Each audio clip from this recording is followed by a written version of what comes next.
All right. Well, it's good to be back with you after a couple weeks off. Welcome to week 22 of our weekly financial roundtable for schools. Remember, money's not the most important thing in life, but it is like oxygen on the gotta have it scale. So I'm Tom Kuhn from Qnity. We're the sponsors and the curator of this program. We also are the partners in, not the partners, the creators of a new program called Money by Qnity, financial success training that not only will help your students earn great money to match their skill in their craft, but also do what they love and have great quality of life. That program, like most of the other things we like to do at Qnity, is to take things that are complicated, overwhelming, and confusing and to make it simple so it's a more clear path.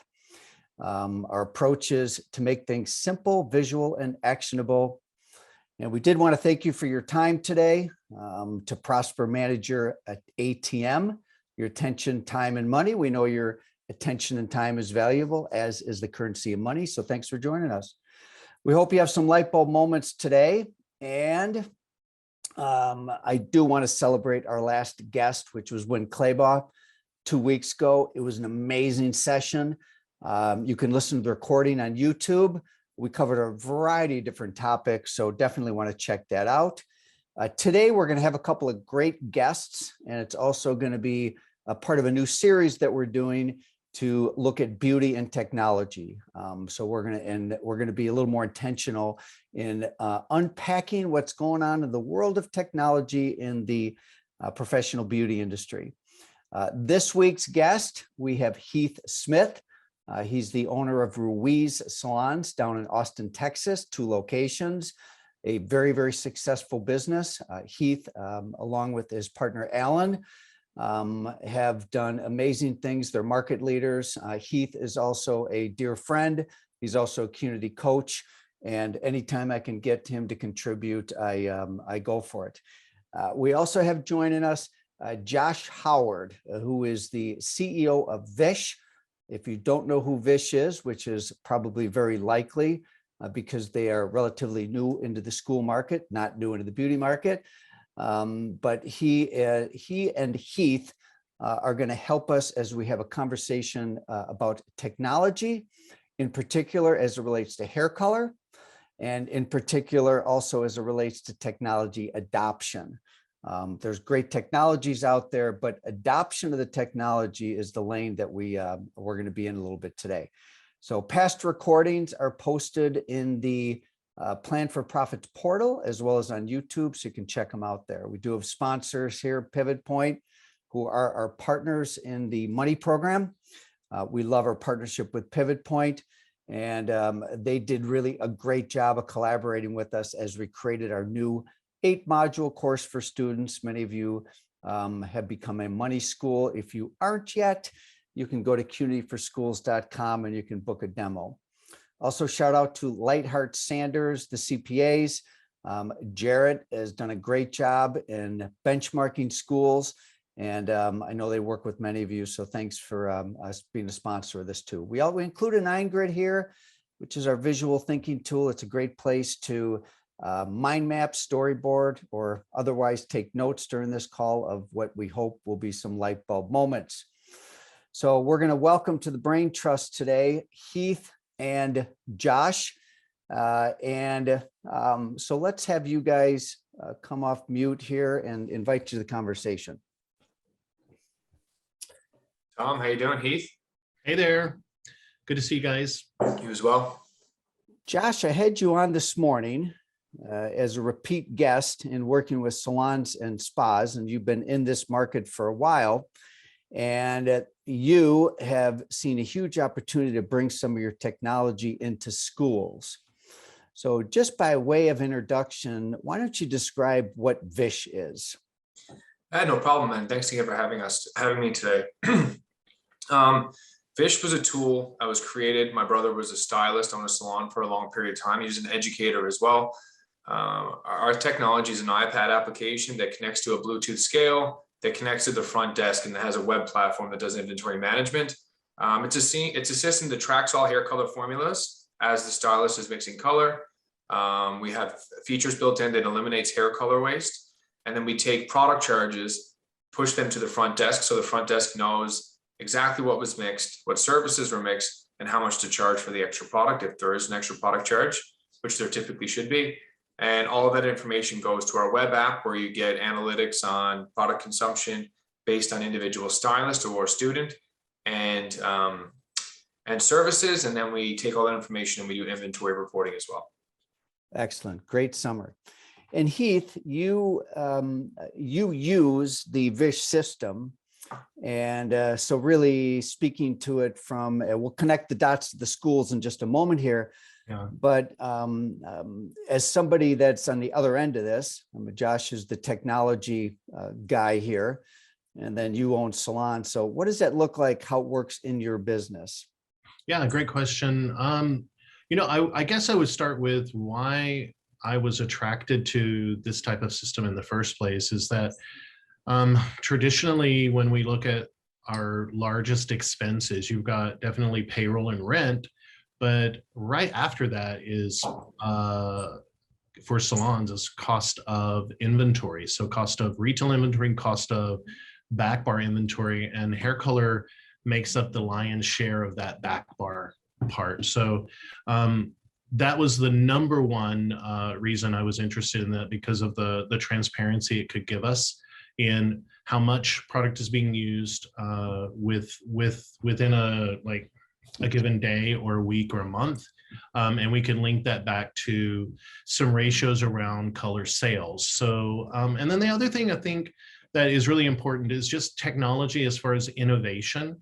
We haven't had a lot of innovation in our industry in quite some time, a couple of 2-3 decades. And I thought with as much of a trend toward mobile devices and smart devices, there's no reason we shouldn't be using them in our industry and in our salons as well. So that was the second reason. So I guess to kind of put it into a nutshell, Tom, we use this system to track color waste and color costs per service, and all on the back end. It helps inform how we price our menu, our service menu, and then ultimately how we're able to give promotions to our stylists. So yeah, and I guess I would say a huge factor is it helps us manage overall costs.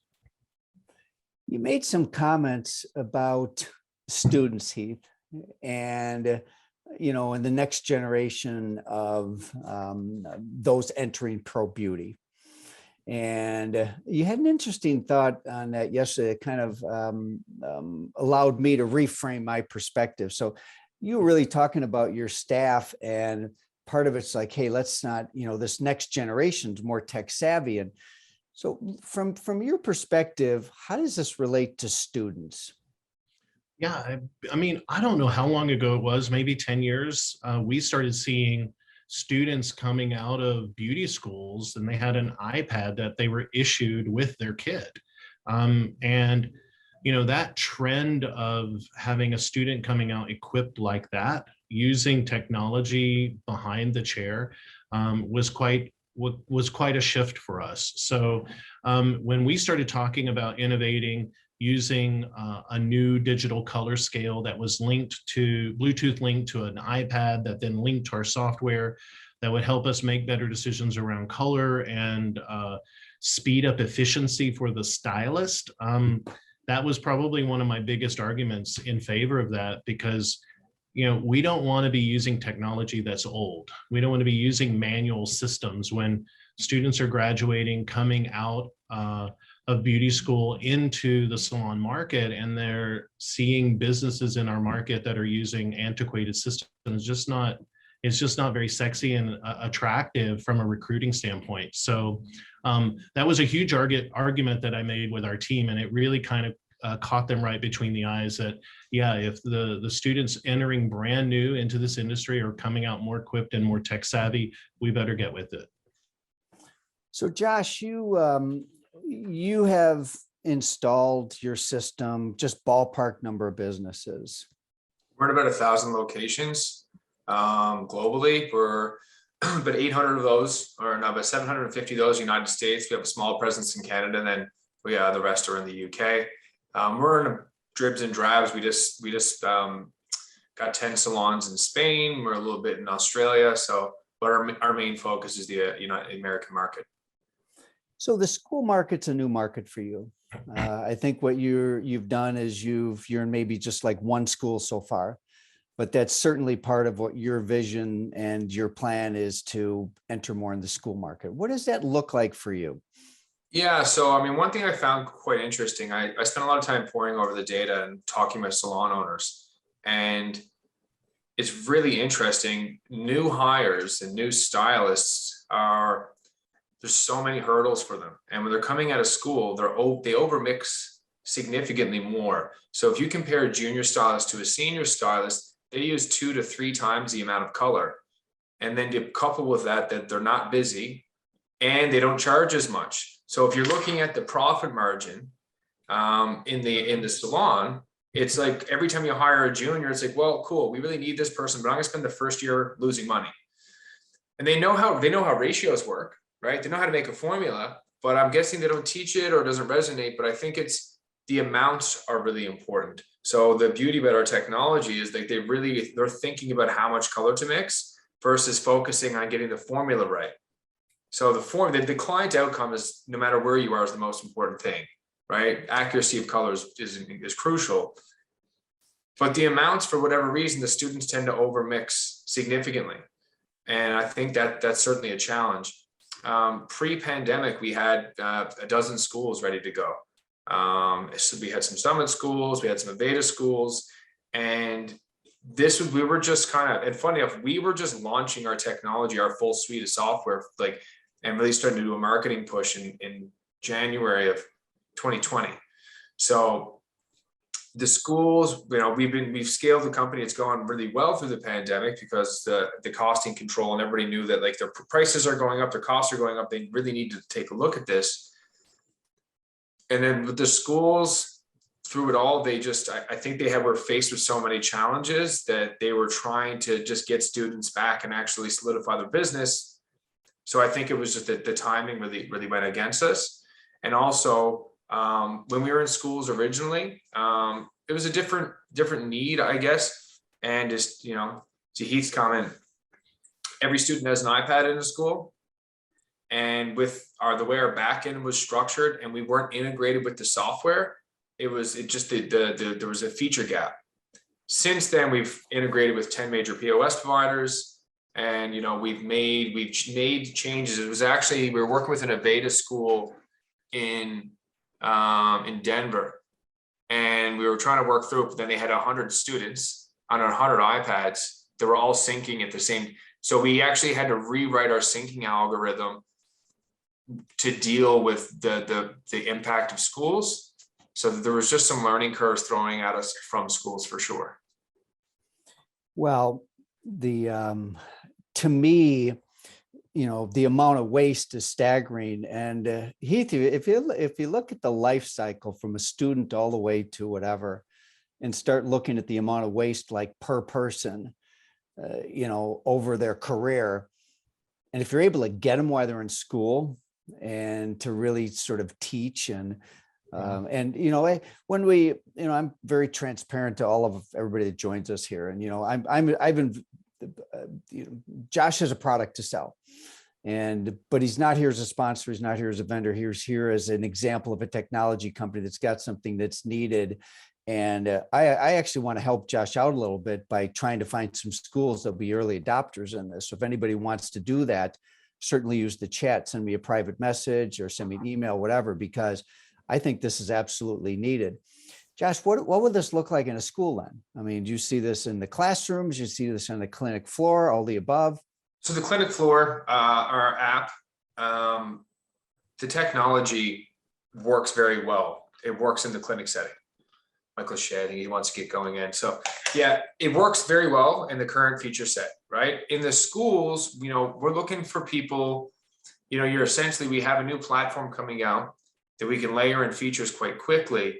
And it'd be really interesting. I remember I met with a school owner, and we wanted to talk about rolling out the technology and sort of cultivating it for their specific school environment. So as they're teaching curriculum, that they can formulate and do different things. So they're thinking about how much is required. If someone has, 4 weeks of regrowth versus 8 weeks of regrowth, when their grade coverage extends. So starting basic and then like unlocking new features as we go. And can I add to that as well? Is that, some of the best run schools have dispensing stations where they have people assigned to do the mixing for the students. And I was just rented an Airbnb over Thanksgiving, and I didn't check in with a real person at the front desk of the building. I checked in with an iPad on a stick attached to a Roomba, and the lady was just talking to me, who knows from where. So this kind of technology, I think, is so brilliant, because if you implement it into the school setting and you're teaching the students around about waste, that could be the guardrails that make sure that the school's not wasting product, because now you've got an eye on it. And now I get a graduate that's already been trained to be considerate of how much product they're mixing in the bowls. I can tell you, coming into the salon environment, the number one key factor for overmixing is timing. They're trying to meet time standards for the services that they're allowed to do. And instead of mixing what they think they'll use, they overmix on purpose so that it saves them a trip back to the dispensary to mix again. So if we could teach that, if that could be taught early in the schools, that you've got to have an eye on that and use only what you need, that would be amazing. I mean, I think it would set up the salon networks for, from a cost perspective, in an amazing position. Those are great insights, Heath. Yeah. To add on top of that, I mean, we had, I think it's interesting coming into this, and I never thought of this way, but hairstylists, some of them think there's a stigma around the professionalness of being a hairstylist, and, it's a profession. You can make a significant amount of money. There's a tremendous amount of education in it, and it's not an easy job. You're behind, you're on your feet 10 hours, 8 hours a day, you're doing all this. And then a lot of salons are like, what am I doing with the formula? I'll write this on a Post-it note or a scribble on a traveler and send it back. I mean, beside all the monetary benefits and stuff, and like it's 2021, almost 2022. There's technology available for this. It should be pushed out in the schools, and the students should come into the into the industry and ready to work with technology in their hands.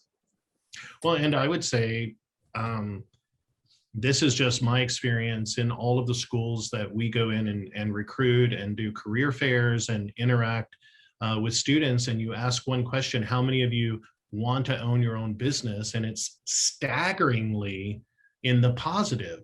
So this isn't just talking about educating and training stylists going into salons. You're really impacting entire careers and business models.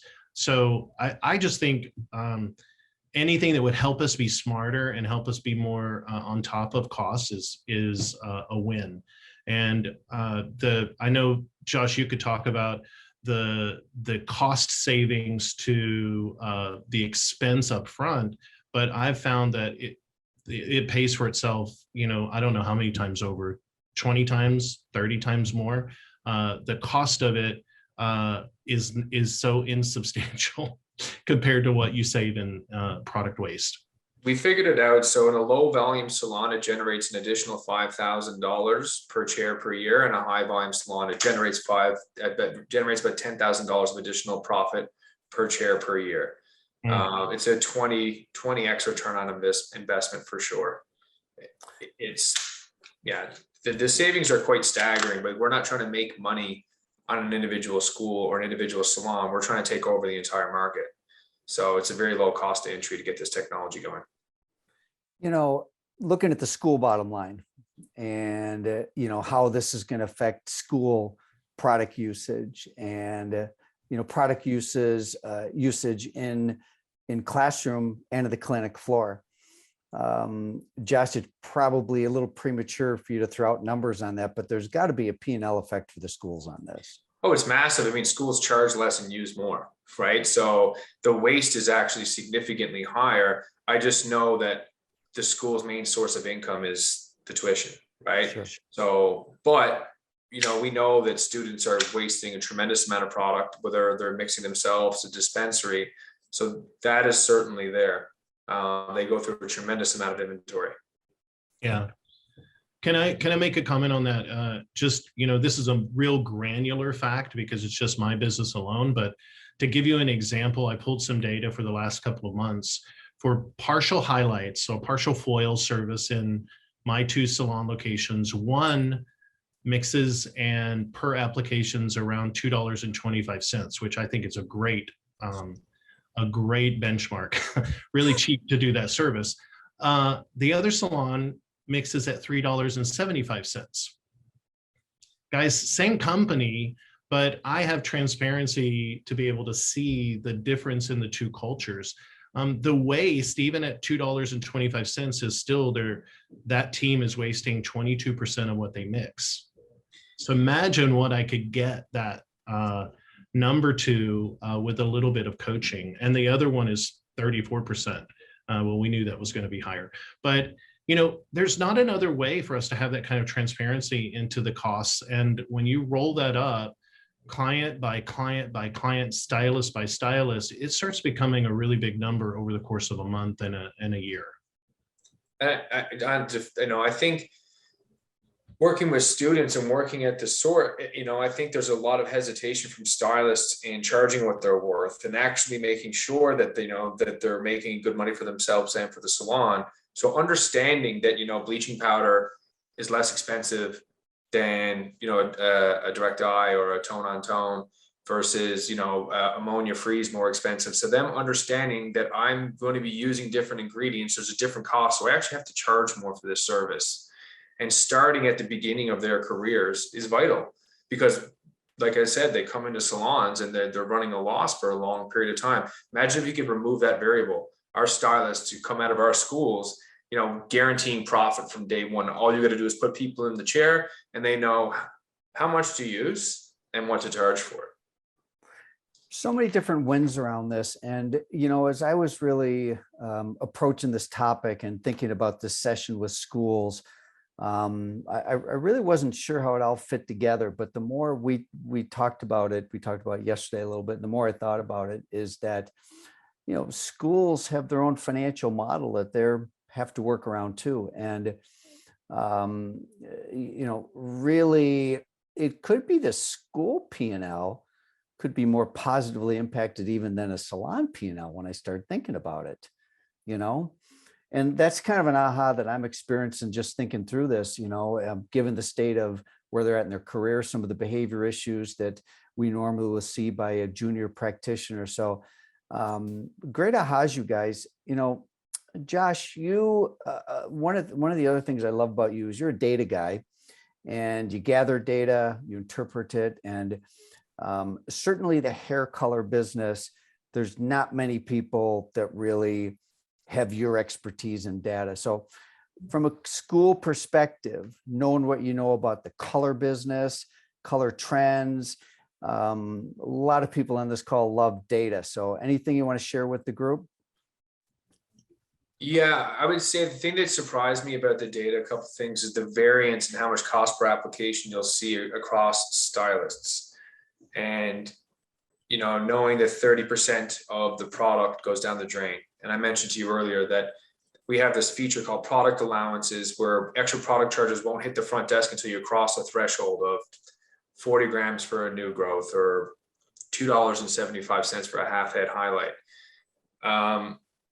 I think the thing that shocked me is we aggregate all this data. We use a third-party tool to look at, all of the data and we normalize it, whatnot.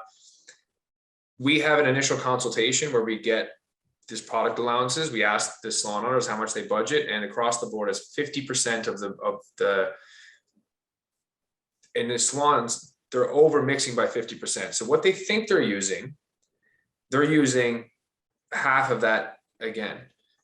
And so that's a huge huge flag that nobody actually knows what they're using. And the one that I don't come from this industry, I used to work in medical research. My brother was the industry expert in this, was toners and glosses. And I had Heath, when we were visiting you in Austin a few years ago, it was, you really maybe think about it a different way. Cause I was always like, why are they giving these away? And if they are, a lot of people are charging $18, $20, $30 for a toner. I think you use Starbucks for an example, where if you go into Starbucks and you order a cup of coffee, it's $3. If I order a pumpkin spice latte, it's $8 or whatever, $5, whatever. When you're getting an add-on service in other industries, their staff, everybody there are trained to upsell you so you can make a bigger margin. You have a customer in there, you want to get as much money out of them as possible. The glosses and toners are the perfect tool to do that. They need to be a part of every bleaching service. They usually are included, but they're rarely charged for. And you have this, it's the most expensive product and it's the most likely to waste because you're at the sink and you're using, and then most of them is not even charged for. So if I was teaching anybody, if I had a salon, I would say, listen, when you got your clients in your chair, train them on upselling the toner and then charge enough for the toner. So every time you see like most of the salon owners, and I speak to them during the initial consultation, of like, how much you charge for a toner? And they're like, $30. Like, do you pay commission on the toner? Like, yeah, of course. Do you have a product fee? Like, no. Like, okay, every time you see a toner in your salon, realizing you're losing money on it. You would be better off not having that service. Now, I know it's a part of the outcome, but from a business standpoint, so that was a huge shock. And every salon owner I speak to, I'm like, go in your POS, see if the toner is the #1 charge for service in your salon. If it's not, they're walking out the door. So I think getting students coming out, teaching them how to sell for a toner, that it is more expensive, that it is your most expensive consumable for color, and flip that. So rather than looking at it as a loss leader, look at it as that's your strongest margin in the salon. When you bring up another point, when you run that report, you could actually look at all of the team members that are mixing and performing color services. And then if you have a couple that just have no toners, that's a bit of a red flag because the clients are probably needing them. So they are walking out the door. I think the other really cool part of your software, Josh, is that whatever they mix gets logged. So if they're mixing, they've got to say what they're mixing for. I'm mixing for a partial highlight, and then I'm mixing for a toner, and then I'm mixing for a gloss. And now my salon has transparency, and I can see exactly what services they mixed for. And then I can compare it against what they're asking us to charge the guests for. So I don't know how that would actually roll out in a school, but I would assume the more services they do, the more, I guess it's a lab fee that gets paid. So can I share my screen for one quick second? I always keep an eye on some salons. I'm always looking at data and whatnot. Go for it. So this is just one random one. This wasn't prepped. I literally just clicked on the first ticket I saw in this salon. Gloss add-on. 315 grams of color. Wow. So rather than losing all of that, they charged an extra $30. So there's $44 on this extra product charges because they mixed 130 grams for a partial balayage. And that was the one I was clicked on. So it's just like, it's over mixing across the board. Here's another one: base, highlight, partial, 224 grams of color. And this isn't like I had these singled out. I literally just clicked on that screen and see, because I was dealing with a salon yesterday. But these aren't one-offs. This happens across the board, but your senior stylists aren't likely to be doing it. It's your juniors. Now, these could have been seniors, but I'm saying, so like, it's really important that you understand where your product is going and you're charging for it. And if your service prices aren't high enough, that's okay. The extra product charge function on us, make sure that that toner, they would have lost money on that service. And so say if they were starting with a 20% margin, they went to a negative margin. Well, we took that 20% margin and probably bumped it up to 40 or 50% by the extra $30. Wow, so these numbers really start to add up in a school. You know, Huge. Josh, for just a little bit around the mechanics of your software. So basically you integrate in a special, I'll let you describe how you integrate, but you integrate with many, or I would say most of the standard POS systems that a school might have for their clinic floor. Yeah. Maybe just kind of walk them through how that works. Yeah, it's pretty simple. We're integrated with systems. So as you're booking appointments, and this was actually a driving factor for us in the schools, because you have 100 students or you have a ton of students, like them booking appointments was annoying. So you book it at the front desk, it shows up on Vish. And then we take that formula information and we store that back to a client file. And then, so we have the iPad where you don't need to log any more information anymore. You just mix color the same way you normally would, and Vish saves that information. And you know, it's probably more impactful for the schools because there's a turnover of the stylist. So you have no confidence you're going to get the same service over and over again, versus you want to advertise this at your school. Like, we'll actually nail your color to 1/10 of a gram. So it doesn't matter who you go back to. They know the formula that you had last time. So it makes it very, very impactful.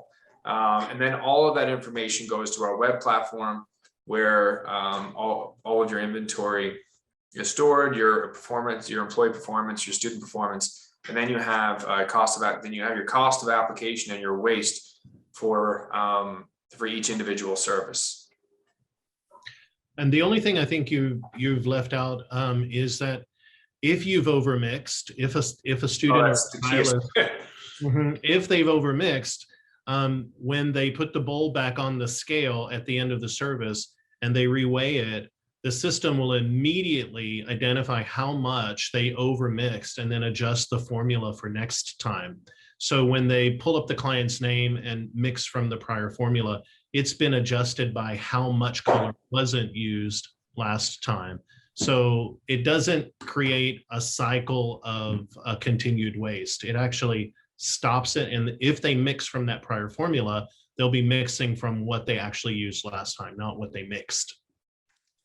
Yeah, the dots really connect here, guys. I mean, I'm really starting to see how this really works in a school environment. All right, guys, let's see here if we have anything else to add today. Great conversation. I think we had a comment here from Jessica. Good morning, Jessica. How are you?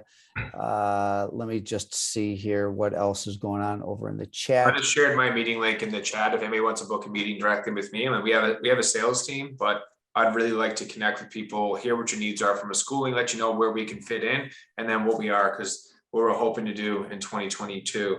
Our technology was live in April 2018, and we have a brand new rebuild of the entire platform coming for all of the feature requests that we've had over the years, coming out in Q1 of 2022. Josh, stepping back, the hair color business and hair color in the beauty industry, trends. I mean, I just saw something. I was at a PBA executive summit a couple of weeks ago, and it shows hair color is still the #1 category of growth. Anything else that you might have for school owners that wouldn't necessarily relate with waste or anything like that, but just globally, big picture hair color type trends?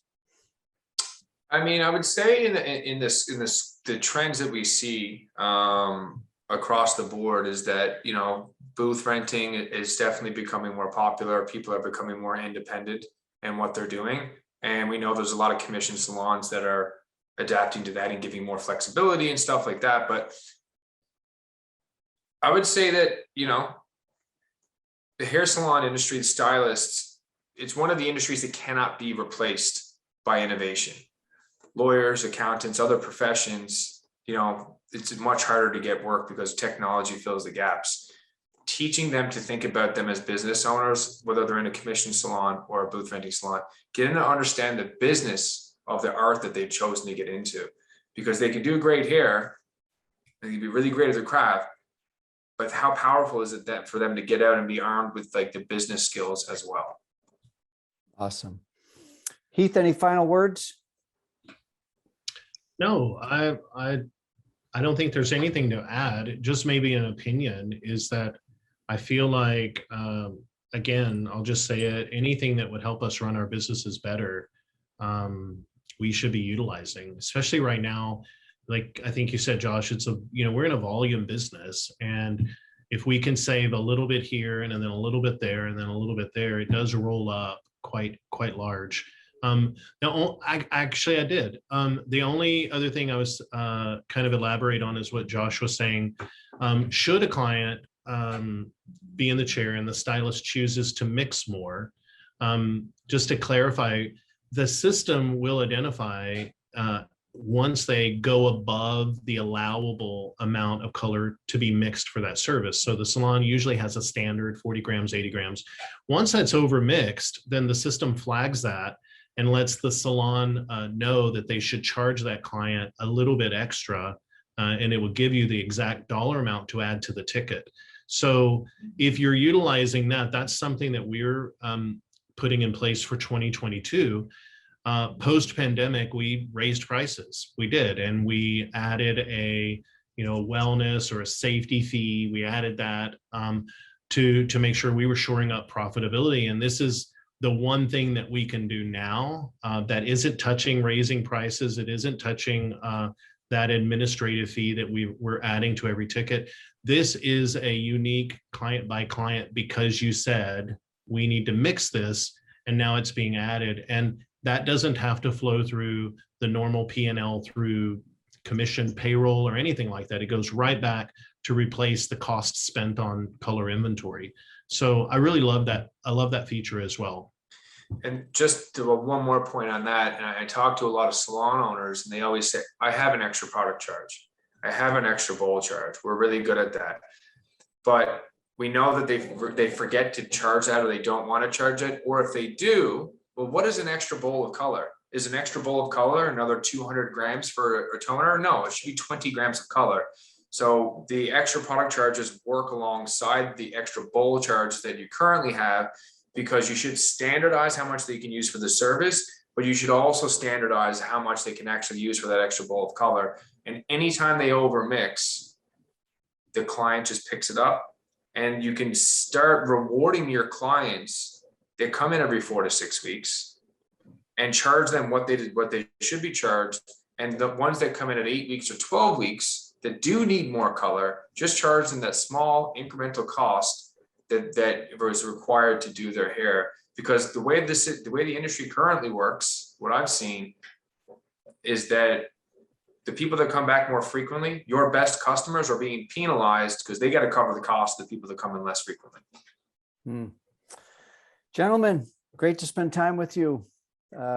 Heath, this is not your first $1 million light bulb recognition. Thanks for being a regular member of the Brain Trust and contributing your precious time today. Thank you. Much appreciated. You're welcome. Josh, there's your $1 million light bulb. Welcome to the Brain Trust. And as I'm quite fond of doing, I want to also congratulate you on your recent nuptials. Josh is a newlywed as of 6 weeks ago, maybe? Yeah, October 2nd, I believe. I better remember that date. But by this time next year, it was October 2nd or the 3rd. It's one of those.